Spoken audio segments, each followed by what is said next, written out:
Hi Raghav. Hi ಅಮ್ಮ. ಅರ್ಚನಾ ಅವರೇ ಬಂದ್ಬಿಟ್ರ ನೀವು? ಮತ್ತೆ ರಾಘವ್ ಅಷ್ಟು ಫೋನ್ ಮಾಡ್ತಿದ್ರೆ ನಾನೇನ್ ಮಾಡ್ಲಿ? ಅದೇ ನನಗೂ ಆಶ್ಚರ್ಯ. ಯಾಕೋ ಗೊತ್ತಿಲ್ಲ, ಇವತ್ತು ತುಂಬಾನೇ ಹಠ ಮಾಡ್ಬಿಟ್ಟ, ಊಟ ಮಾಡಲ್ಲ ಅಂತ. ಓಯ್, ಹೆಂಗೋ ಗಲಾಟೆ ನಿಲ್ಸಿ ಊಟ ಮಾಡಿಸಿದೀವಿ, ಆದ್ರೆ ನಿದ್ದೆನೆ ಮಾಡ್ತಿಲ್ಲ. ಹೌದೇನೋ? ಯಾಕೋ ಹಠ ಮಾಡ್ತಿದ್ದೆ? ನಡಿ ಮಲ್ಗು, ಟೈಮ್ ಆಯ್ತು. ಅಮ್ಮ, ನಾನ್ ಮಲ್ಕೊಳ್ತೀನಿ, ನೀನ್ ಕತೆ ಹೇಳ್ತೀಯ ಅಮ್ಮ. ಸರಿ ಆಯ್ತು, ಬಾ.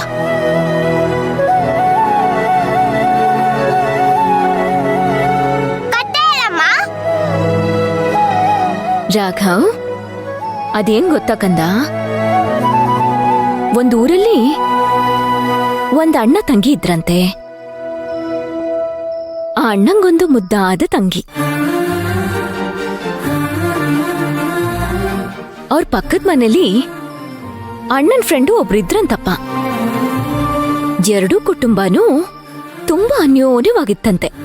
ಒಬ್ರು ಕಂಡ್ರೆ ಒಬ್ರಿಗೆ ತುಂಬಾ ಪ್ರೀತಿ, ವಿಶ್ವಾಸ, ನಂಬಿಕೆ.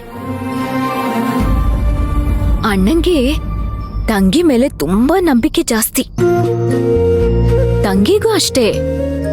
ಅಣ್ಣ ಒಂದ್ ಮಾತು ಹೇಳಿದ್ರೆ ಸಾಕು, ಆ ಗೆರೆ ದಾಟ್ತಿರ್ಲಿಲ್ಲ. ಆದ್ರೆ ಅವಳನ್ನ ನಂಬಿತ್ತಲ್ಲ ಆ ಕುಟುಂಬ, ಅದು ರಾಘವ್. ಮಲಗ್ಬಿಟ್ಟ ಅವನು. ಸಾರಿ, ನಿಮ್ಗೆ ತುಂಬಾ ಶ್ರಮ ಕೊಡ್ತಾ ಇದ್ದೀನಿ.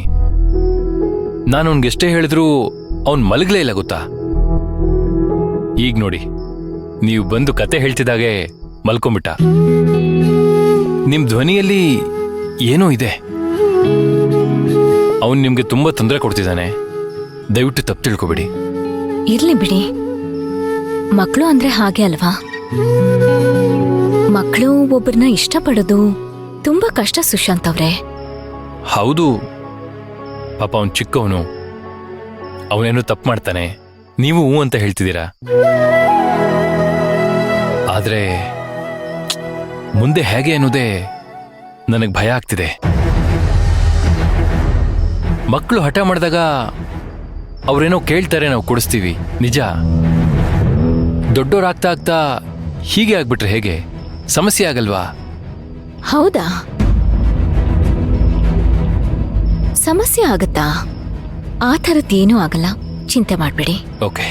ಆಮೇಲೆ ಸಾರಿ, ಬೆಳಗ್ಗೆ ನಿಮ್ಮನ್ನ ಆ ರೀತಿ ಒಂಟಿಯಾಗ್ಬಿಟ್ಟೋದ್ನಲ್ಲ, ಆ ಪಾಪ ಪ್ರಜ್ಞೆ ನನ್ನನ್ನು ಕಾಡ್ತಾನೆ ಇದೆ.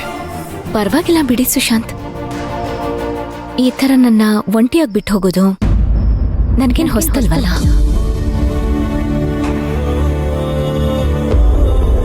ಮ್ಯಾನೇಜ್ ಮಾಡೋದನ್ನ ಇನ್ನೂ ಕಲಿತಾನೆ ಇದ್ದೀನಿ.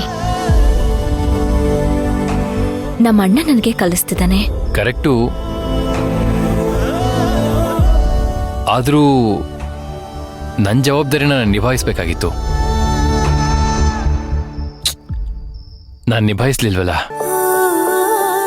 ಆ ಕೊರಗು ನನ್ನ ಕಾಡ್ತಾ ಇದೆ ಅರ್ಚನಾ ಅವರೇ. ನಿಜ ಹೇಳಬೇಕು ಅಂದ್ರೆ ನಿಮ್ ಕಣ್ಣಲ್ಲಿ ಕಣ್ಣಿಟ್ಟು ಮಾತಾಡೋ ಶಕ್ತಿ ಇಲ್ಲ ನಂಗೆ. ನಿಮ್ ಮಾತು ನನಗೆ ಅರ್ಥ ಆಗ್ತಿಲ್ಲ. ನೀವು ಯಾವ ಜವಾಬ್ದಾರಿ ಬಗ್ಗೆ ಹೇಳ್ತಿದ್ದೀರಾ ಹೇಳಿ? ನಾನು ಯಾಕೆ ಹೇಳ್ದೆ ಅಂದ್ರೆ, ತುಂಬಾ ಆಂಕ್ಷಿಯಸ್ ಆಗಿ ಮಾತಾಡ್ತಿದ್ದೀರಾ ನೀವು. ಇಲ್ಲ, ಆ ಥರ ಏನಿಲ್ವಲ್ಲ, ನಾನು ಕರೆಕ್ಟಾಗೇ ಇದ್ದೀನಿ. ನೋ, ನಾನು ನಿಮ್ಮನ್ನ ಗಮನಿಸ್ತಾನೆ ಇದ್ದೀನಿ. ಅವತ್ತು ಕೆಟ್ಟ ಕನ್ಸ್ ಬಿತ್ತು ಅಂತ ರಾಘವ್ ರಾಘವ್ ಅಂತ ಕೂಗ್ತಿದ್ರಲ್ಲ, ಆಗ ನಿಮ್ ಮುಖದಲ್ಲಿ ಒಂದು ಭಯ ಇತ್ತು. ಅದೇನು ಅಂತ ಕೇಳೋಷ್ಟ್ರೊಳಗೆ ನೀವ್ ಹೇಳಿಲ್ಲ. ಇವತ್ತು ಬೆಳಗ್ಗೆನೂ ಅಷ್ಟೇಪಾ, ಇದಕ್ಕಿದ್ದ ಹಾಗೆ ನನ್ನ ಅರ್ಧ ದಾರಿಲಿ ಬಿಟ್ಟು ಬಂದ್ಬಿಟ್ರಲ್ಲ. ಕಾರಣನೇ ಕೊಡ್ದೆ. ಸುಶಾಂತ್, ನಮ್ಮಣ್ಣ ಎಷ್ಟು ಗಂಭೀರವಾದ ಪರಿಸ್ಥಿತಿಲಿದ್ದ. ಅಂತ ಪರಿಸ್ಥಿತಿನಲ್ಲಿ ನನ್ನನ್ನ ಅರ್ಧ ದಾರಿನಲ್ಲಿ ನೀವು ಬಿಟ್ಟು ಬರ್ತೀರಾ ಅಂತ ನಾನು ಅನ್ಕೊಂಡೇ ಇರ್ಲಿಲ್ಲ. ಆದ್ರೂ ಬಿಟ್ಟು ಬಂದ್ರಿ. ಆಮೇಲೆ ಹೋಗ್ಲಿ, ಫೋನ್ ಮಾಡಿ ಏನಾಯ್ತು ಅಂತ ಕೇಳಿದ್ರಾ? ಕೇಳ್ಬೇಕು ಅಂತ ಅನ್ನಿಸ್ಲಿಲ್ಲ ಅಲ್ವಾ ನಿಮ್ಗೆ? ಅದಕ್ಕೆ ಏನೋ ಕಾರಣ ಇದೆ ಅಂತ ನನಗೆ ಗೊತ್ತಾಗ್ತಿದೆ. ನೋಡಿ, ನಿಮಗೆ ಹೇಳ್ಬೇಕು ಅಂತ ಅನ್ಸಿದ್ರೆ ನನ್ನ ಹತ್ರ ಹೇಳಿದ್ರೆ ಆ ಒಂದು ಭಯ ಕಡಿಮೆ ಆಗುತ್ತೆ ಅಂತ ನಿಮ್ಗೆ ಅನ್ಸಿದ್ರೆ ಶೇರ್ ಮಾಡ್ಕೊಳ್ಳಿ. ಫೋರ್ಸ್ ಏನೂ ಇಲ್ಲ. ಬರೀ ಕಣ್ಣಲ್ಲೇ ನನ್ನ ಮನಸ್ಸಲ್ಲಿರೋ ನೋವನ್ನ ಅರ್ಥ ಮಾಡ್ಕೋತಿದ್ದೀರಾ. ಆ ಶಕ್ತಿ ನನ್ನ ಶಾಂತಿಗೆ ಮಾತ್ರ ಇತ್ತು.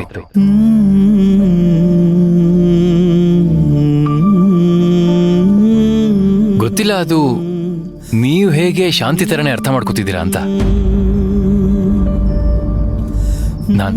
ನಾನು ಸಿಕ್ಕಾಪಟ್ಟೆ ಟೆನ್ಷನ್ ಅಲ್ಲಿರೋದು, ಸ್ಟ್ರೆಸ್ ಅಲ್ಲಿರೋದು ನಿಜ. ಈ ಸಮಸ್ಯೆಗಳನ್ನ ಯಾರತ್ರನೂ ಶೇರ್ ಮಾಡ್ಕೊಳಕ್ ಆಗ್ತಿಲ್ಲ ನನ್ನ ಕೈಲಿ. ಶೇರ್ ಮಾಡ್ಕೊಳಕ್ ಆಗ್ದಿರೋ ಅಂತ ಸಮಸ್ಯೆ ಏನು? ಇಷ್ಟು ಸ್ಟ್ರೆಸ್ ನಿಮ್ಗೆ ಯಾವ್ದ್ರಿಂದ ಆಗ್ತಿದೆ? ಈ ಶಾಂತಿ ನಿವಾಸದಲ್ಲಿರೋರು ಎಲ್ಲರೂ ನಿಮ್ಮವ್ರೆ. ಅಮ್ಮನ ಹತ್ರ ಹೇಳ್ಕೊಳ್ಳಿ, ತಂಗಿ ಇದ್ದಾಳೆ ತಂಗಿ ಹತ್ರ ಹೇಳ್ಕೊಳ್ಳಿ, ಆದ್ರೆ ಅಣ್ಣನ ಹತ್ರ ಹೇಳ್ಕೊಳ್ಳಿ, ಅದ್ಕೆ ಹತ್ರ ಹೇಳ್ಕೊಳ್ಳಿ. ಅದ್ಯಾವುದೂ ಆಗಿಲ್ಲ ಅಂದ್ರೆ ನಿಮ್ ವೈಫ್ ಮಂತ್ರ ಅವ್ರತ್ರ ಆದ್ರೂ ಹೇಳ್ಬೋದಾಗಿತ್ತಲ್ಲ. ಅಯ್ಯೋ, ನನ್ ಸಮಸ್ಯೆನೇ ಮಂತ್ರ ಅರ್ಚನಾ ಅವ್ರೆ.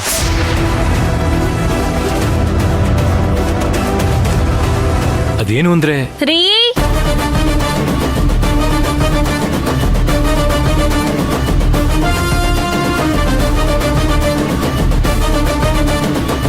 ಓ ಅರ್ಚನಾ, ಯಾವಾಗ ಬಂದ್ರಿ?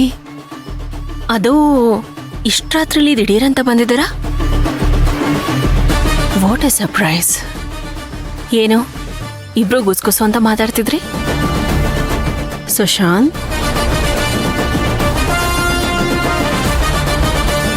ಅರ್ಚನಾ ಬರೋದು ನಿಮಗೆ ಮೊದಲೇ ಗೊತ್ತಿತ್ತಾ?